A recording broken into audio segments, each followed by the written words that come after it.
오늘 아침 문재인 대통령께서 발표하신 짧은 글을 읽고 저도 한 말씀 드리고자 이 자리에 섰습니다. 대통령의 말과 글을 다루던 사람으로서 그 글을 읽고 든 첫 번째 생각은 이렇습니다. 이건 문재인 대통령의 글이 아니구나. 그렇습니다. 강력한 분노라는 표현을 쓰셨던데 평소에 문재인 대통령이라면 이런 날선 언어를 사용하지 않으셨을 겁니다. 이건 문재인 대통령의 글이 아니구나. 그렇습니다. 뭐뭐 했단 말인가?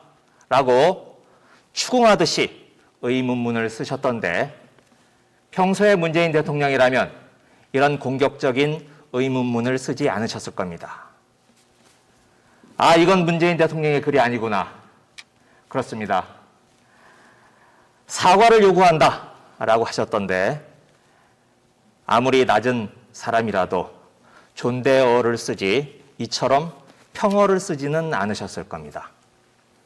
처음 보는 대통령의 말투입니다. 저로서는 아주 낯섭니다. 윤석열의 인터뷰를 읽고 문재인 대통령이 얼마나 큰 분노를 느꼈을지, 얼마나 큰 배신감을 느꼈을지, 얼마나 큰 충격을 받았을지 그 짧은 글로도 충분히 전달이 됩니다. 중앙일보의 인터뷰는 어제 아침에 나왔습니다. 대통령께서는 어제 아침에 바쁘셔서 이 인터뷰를 보지 못하시고 오후에서야 읽으셨다고 제가 이야기를 들었습니다. 그 인터뷰를 읽고 잠을 못 이루시고 밤늦게 뒤척이다가 직접 글을 작성하셨다고 합니다. 그리고 아침에 출근하시자마자 박수현 수석을 통해서 발표하라고 하신 겁니다. 대통령의 말씀 한 문장 한 문장을 한번 읽어보겠습니다. 첫 번째 문장은 이렇습니다. 중앙지검장, 검찰총장 재직 때에는 이 정부의 적폐를 있는데도 못 본 척 했다는 말인가?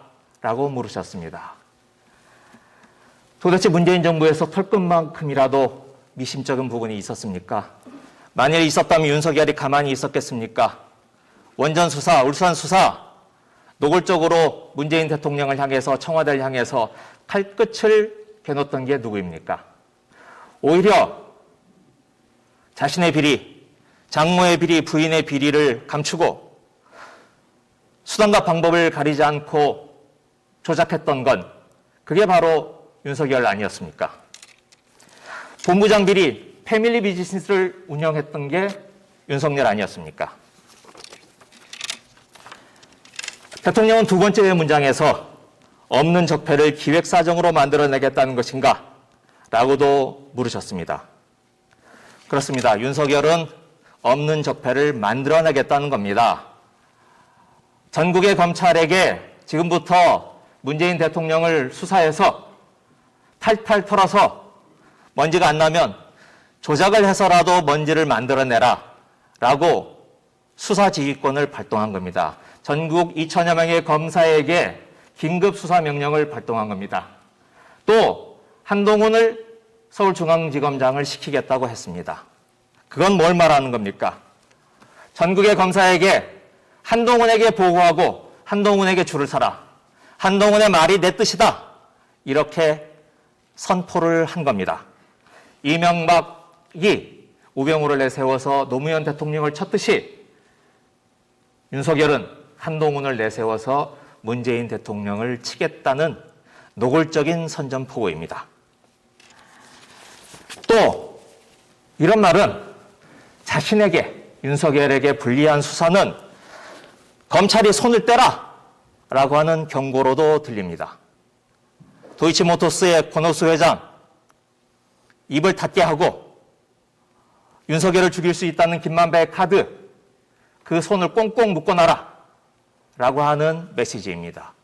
수사지휘권 발동이고 수사 가이드라인입니다. 대통령은 마지막으로 강력한 분노를 표하며 사과를 요구한다 이렇게 말씀하셨습니다. 하지만 윤석열 어떻게 대꾸를 했습니까? 문제될 게 없다면 불쾌할 게 없지 않겠냐? 이렇게 대꾸를 했습니다. 대통령에 대한 능멸이고 조롱입니다.